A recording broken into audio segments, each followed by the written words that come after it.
the opportunity to talk to you about learning and teaching and assessment in Victoria. I'm grateful for the opportunity to share some of our pedagogical practices with you, and hopefully that you'll find the information that I present to you interesting and something that you can apply in your own teaching. Today we'll have an overview of the Victorian curriculum, which is what we teach in Victoria. We'll also look at the Victorian curriculum learner capabilities and how we embed them in our teaching. I'll discuss our approach to assessment with a focus on assessing the capabilities. And finally, we'll have a look at deep learning, and I'll discuss some of the pedagogical approaches that we use at my school in Melbourne. So briefly to introduce myself, my name is Aidan Quinn. I live in Melbourne in Victoria, which is in Australia. I've been working in schools in a variety of roles for over 10 years. I worked in special needs schools, preschools and primary schools. I've been a classroom teacher for the past 5 years, and I work teaching students in years 4, 5 and 6, which covers the ages of 9 to 13 years old. I have a variety of roles in my career. My current roles include being a classroom teacher, but also am the digital learning coordinator for my school, member of the school improvement team, and also the school council. At my school, Canterbury, there are 600 students. It's a very high socioeconomic area in Melbourne. We have strong community and parental support, but there's also very high achieving students, but also there's some very high expectations from the community. We have a strong focus on student voice and deep learning. Okay, so I just want to provide a brief overview of the Victorian curriculum. So this is what we teach. The curriculum goes from foundation, which is 5 or 6 years old, to year 10, which is 15 or 16 years old. There is a separate curriculum for the final 2 years of the school, with students studying more specialised subjects to achieve a final secondary school score called an ATAR, which they can apply for university courses too. In Australia, students attend primary school from foundation to year 6, and then move to secondary school from year 7 to year 12. Our curriculum is split up into learning areas, which are the discipline-based areas such as English and mathematics, and learner capabilities, which are transferable skills and knowledge that are not limited to one specific discipline or learning area. The curriculum document is split into 3 sections for each learning area: a level description, giving an overview of the learning area; a content description, which is a more specific description of what students should be learning at each particular level. And each of these has elaborations, also to give really detailed and specific outlines for teachers. Finally, there is the achievement standard, which is a paragraph outlining what we should expect students to achieve by the end of that level. So these are the learning areas in the Victorian curriculum. English and maths are the primary domains that we teach and make up the bulk of our teaching. Science is also a very important subject. The arts, physical education and languages are usually taught by specialist teachers in both primary and secondary school, and are taught once a week. Most students learn an extra language in school. Mandarin is very popular to learn. Other languages can include French, Japanese, Indonesian, Italian or German. Learning areas are broken down further into subcategories. For example, English includes reading, writing and speaking and listening. Mathematics can include number and algebra, measurement and geometry, statistics and probability. Science includes science understandings and science inquiry skills. 2 important points to note. Although there are quite a lot of learning areas, we don't teach them all of the time or in isolation. We don't schedule all the subjects over 1 week. They may be covered one time in one term of the year or every second year. But also areas such as the humanities or digital technologies, we try and embed them in other units of work. So we don't teach an economics lesson by itself necessarily. The other important point is that these learning areas are not all assessed on student reports. Schools have some autonomy over what is reported to parents. However, it is required that maths, English, science and the capabilities are reported on. Schools may report or not report on certain curriculum areas as they need. So alongside the learning areas, the Victorian curriculum includes 4 learner capabilities. These 4 areas are knowledge and skills that are taught explicitly in and through the learning areas that I showed you before. They aren't fully defined by one learning area, but are transferable skills. Critical and creative thinking includes the domains of reasoning, questioning and metacognition. Ethical capability looks at students' abilities to make ethical decisions and recognise right from wrong. Intercultural capability includes students' understanding and relationships with local and global communities and cultures. And personal and social capability is students' ability to relate with other students, collaborate and communicate with their peers, and manage their emotions. I'll highlight one of these capabilities to unpack and demonstrate how we teach and assess the capability critical and creative thinking. Since the capabilities are skills that don't necessarily fit into one specific discipline, we don't teach them in isolation. One way that we like to look at teaching capabilities is using a split screen approach. When we think about split screen, we have both the curriculum area and capability at the front of mind when planning, teaching and assessing. We approach the learning task looking through both lenses. In this case, the lens of science, over here, and the lens of critical and creative thinking. However, we don't have both lenses on at one time. Perhaps we might lean heavily on one or the other throughout the unit. So in this example of a science lesson, we teach the content area from biological science. So it is how animals adapt to their environment and whether these adaptations are behavioural, for example, wolves hunting in a pack, or physical, for example, tigers having stripes. Alongside that, we are teaching the capability of critical and creative thinking, in particular questioning. Throughout the unit or the lesson, we explicitly teach both the skills separately, but not at the same time. So we might teach one lesson where we focus is on identifying closed and open questions, or describing open questions as questions that expand or focus your thinking. And we teach this through the content of the science understanding. Watching a video or reading an article that is about an animal adaptation. However, the focus for the lesson is on generating questions. The next lesson perhaps leans more heavily on the understanding and explicitly teaching the terms physical and behavioural adaptation or classifying animals. And in assessing the student work, we can have criteria related to both the science and the critical and creative thinking domains. So throughout the lesson or the unit, we have explicitly taught the content from biological sciences, as well as the skill of asking purposeful questions and identifying their purpose. You could continue with this split screen approach over the entire unit, and students should be able to then explain why they've chosen a certain question to guide their research and deepen their understanding, as well as describe animal adaptations, classify animal adaptations as physical or behavioural. Okay, so when teaching the capabilities explicitly, it can be done through the context of the unit of work you're studying. So writing questions about an animal and classifying the questions. However, often if I'm introducing capability to my students, I will use a short, sharp activity that is not in the context of the learning. So here's one example of an activity that we use for the critical and creative thinking strand of reasoning. Reasoning is to do with being able to explain your thinking, use sound or valid arguments, and identifying ideas based on evidence or logic. So in this activity, we have an activity where we show photos such as this one, and I ask students the question, what do you think is happening in this photo? Yeah, so can anyone tell me what do you think is happening? 이 지금 사진에 어떤 일이 일어나고 있다고 생각하세요? He's swimming? Why do you think that? He just always so he just enjoying swimming.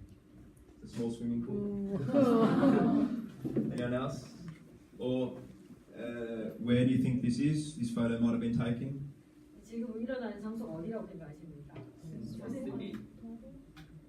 Which country? 어느 나라?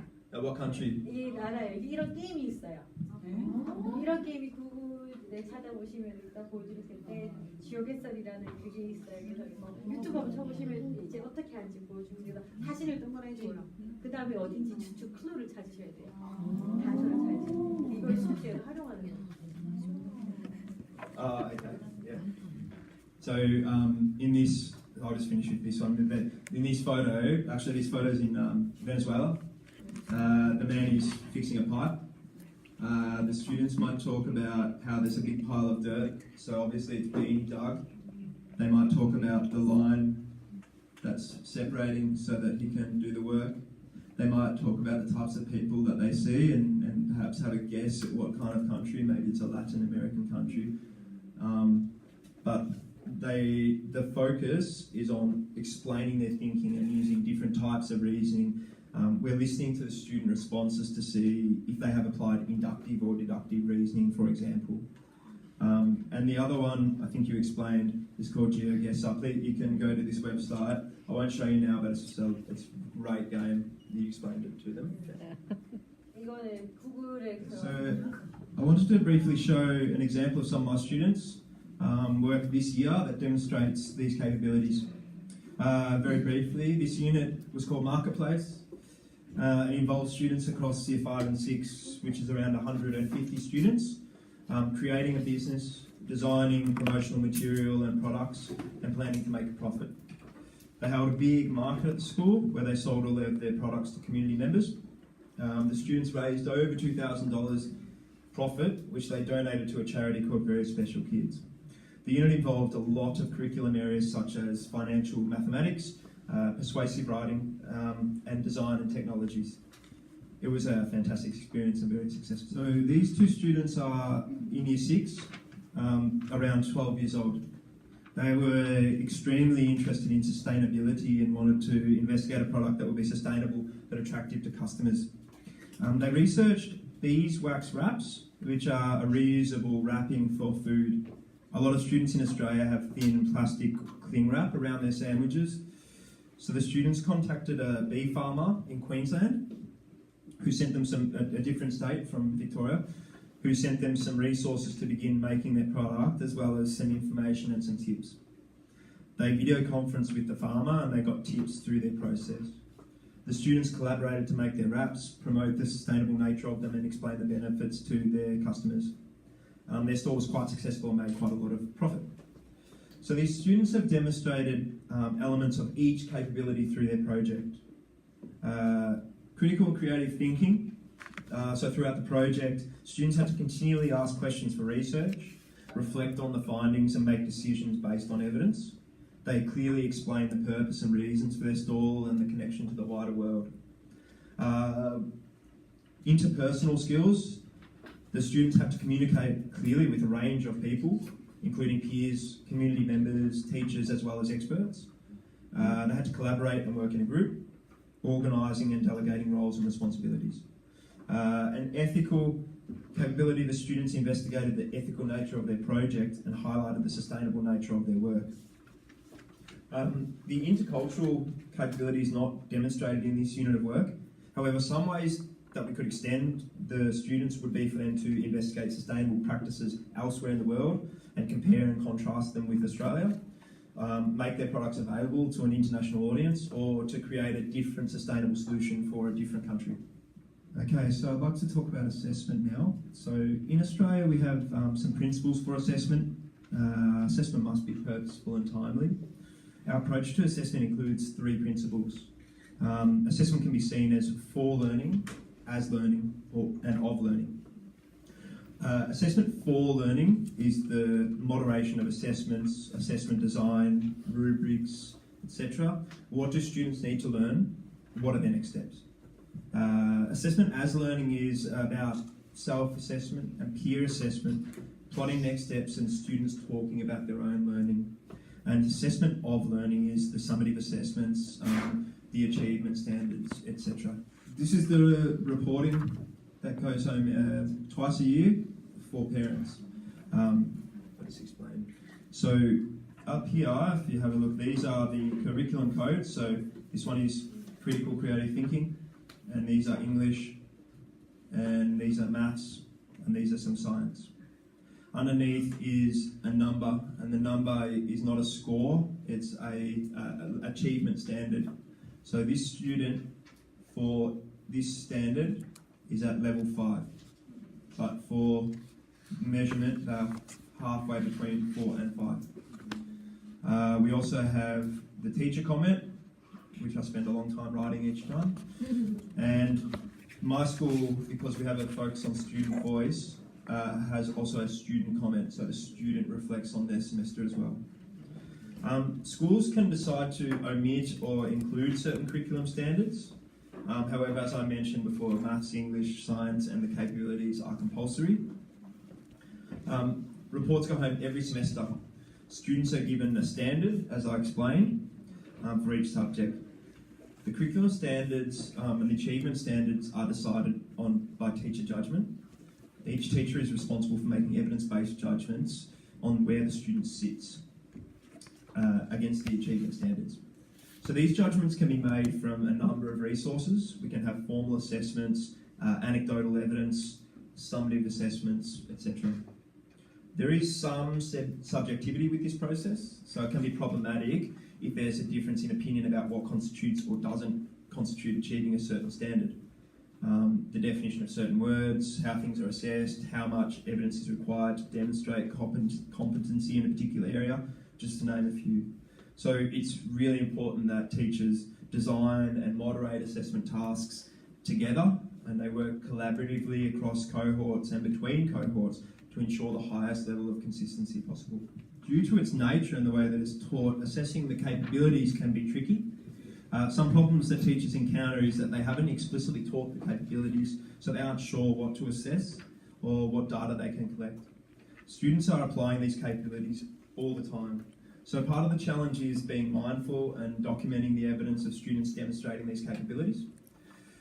Teachers may collect anecdotal evidence of students' abilities, and particularly in interpersonal and ethical capabilities. There are more structured assessments that we can include that teach the skill by itself, and there are standardised tests being developed, especially in the area of critical and creative thinking.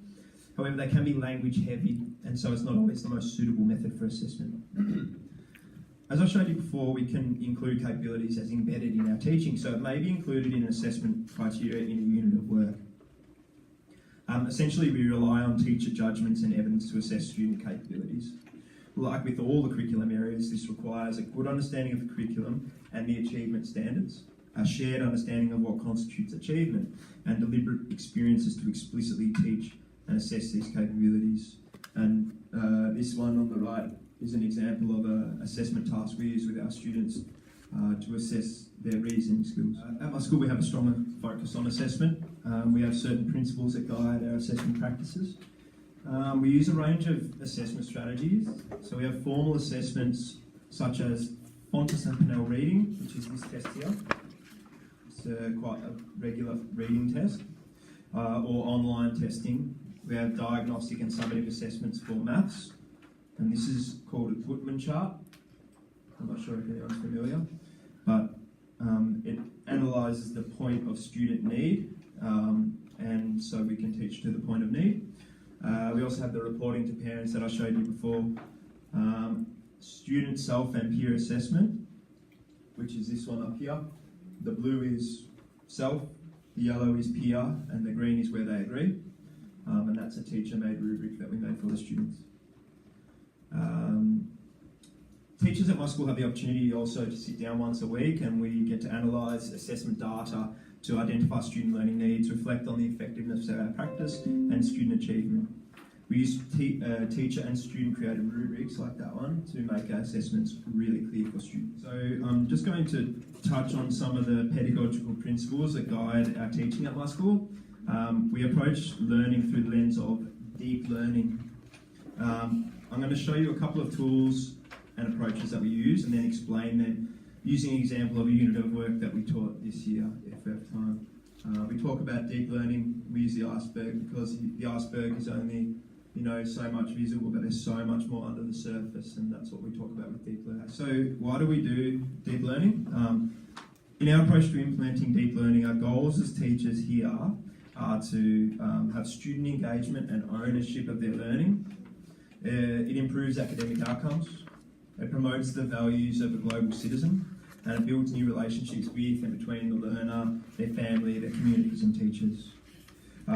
We think about what we want our learners to walk away with and how important it is that they are positive contributors to the wider world when they leave school. So what deep learning is, it involves 4 things. We talk about learning partnerships, which is learning partnerships being cultivated between and among students, teachers, families and the wider environment.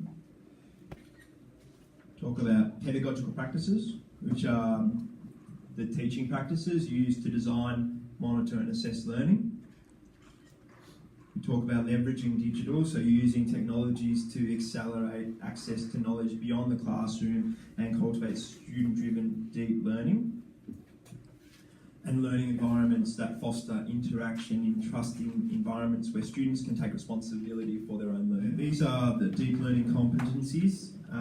Global competencies are the thinking that supports students to gain the skills that we all need to experience, learn and flourish in today's world. Citizenship asks that students think like global citizens, consider global issues based on a deep understanding of diverse values and viewpoints. Students gain a genuine interest in imperative issues while working to solve complex real-world problems that impact human and environmental sustainability. Collaboration means working interdependently as a part of a team.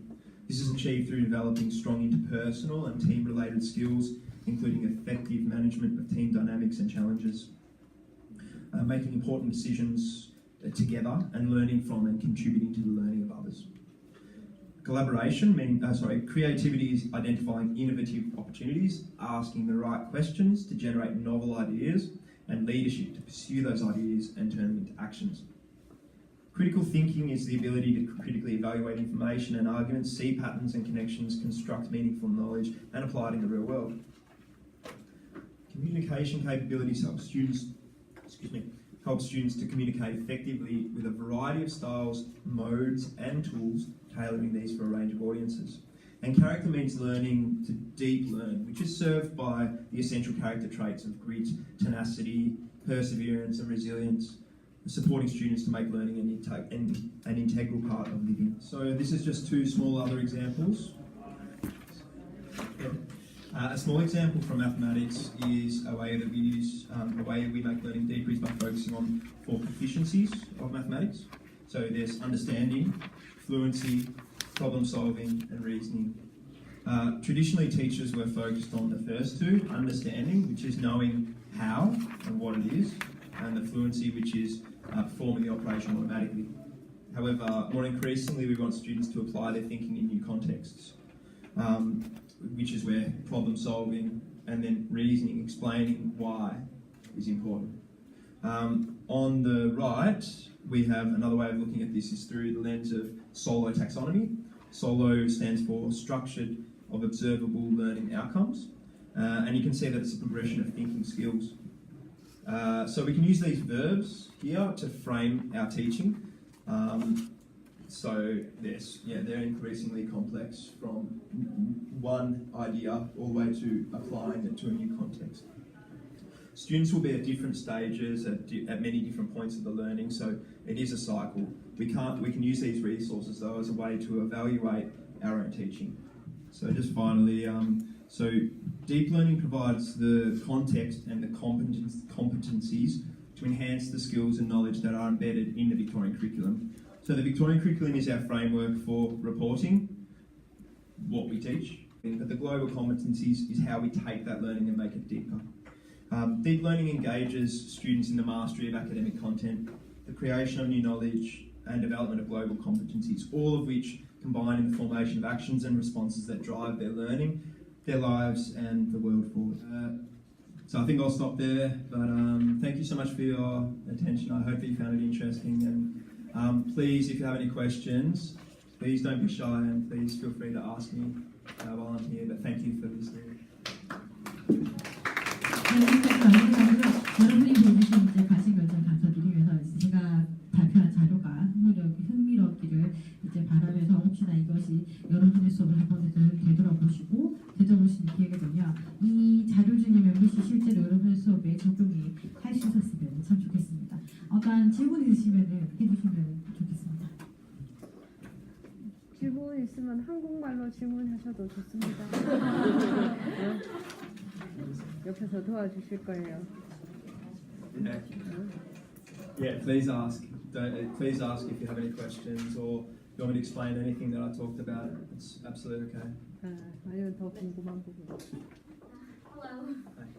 Thanks so much, for your sincere presentation. I think it's very helpful how to combine the 2 different kinds of subjects in the elementary school levels, right?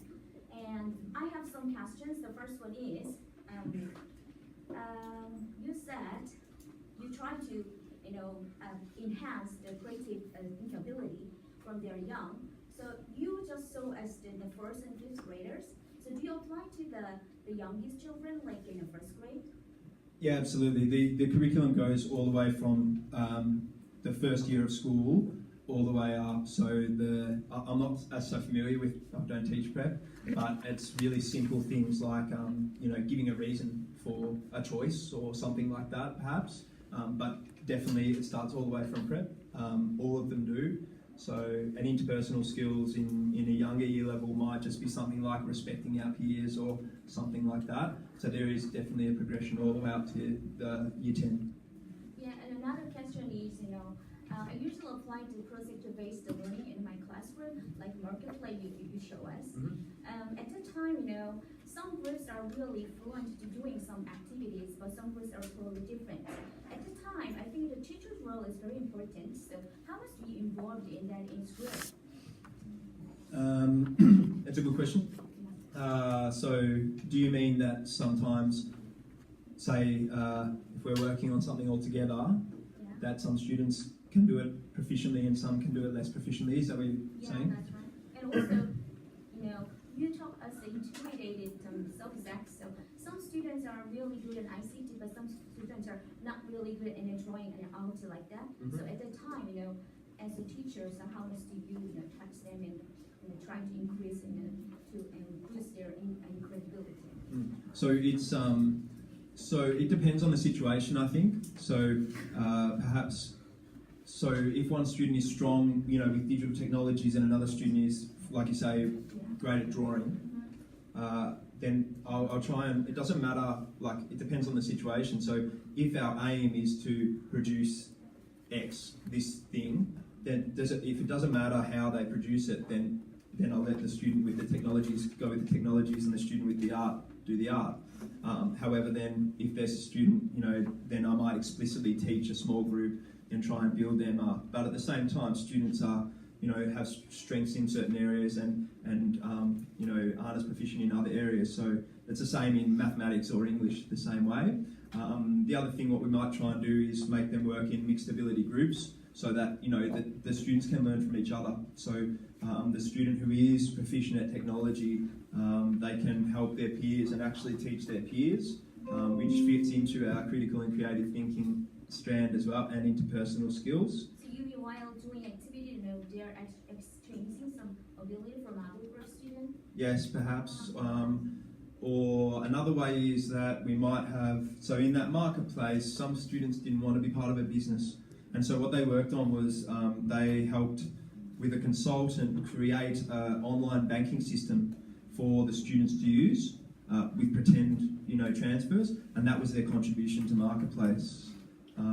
So yeah, we just look for student ability.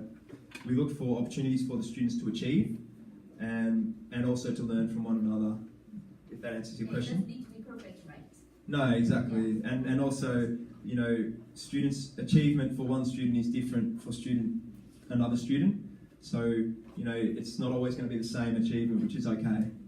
Does that answer your question? Yeah, that's a good answer. Sorry, it's a long one. The last question. Okay. So I want to talk about the assessment.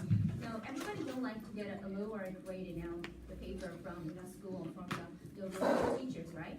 So you told us, even though, for example, I'm a first grade student, but my grade was, second or third grade, grades, maybe it was very painful, right? And disappointed.